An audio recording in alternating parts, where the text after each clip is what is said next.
Je vous le disais à l'ouverture de ce journal, initialement prévu pour ce lundi, la signature de l'accord de la fin des pourparlers de Kampala vient d'être reportée à une date ultérieure pour cause.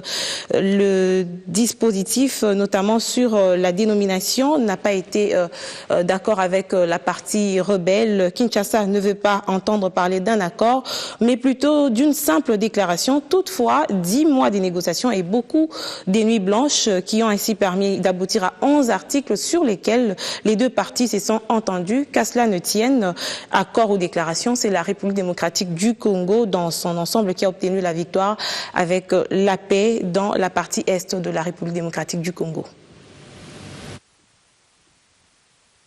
C'est en principe ce lundi que la délégation congolaise et celle du M23 devraient signer un accord de paix à Kampala, capitale ougandaise.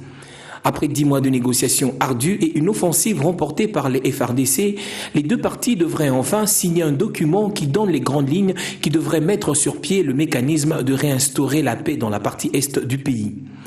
Du côté du gouvernement congolais, on affirme qu'il s'agit là d'une formalité. À Kinshasa, côté opposition et majorité, il n'est pas question de signer un quelconque accord avec ce mouvement rebelle déchu.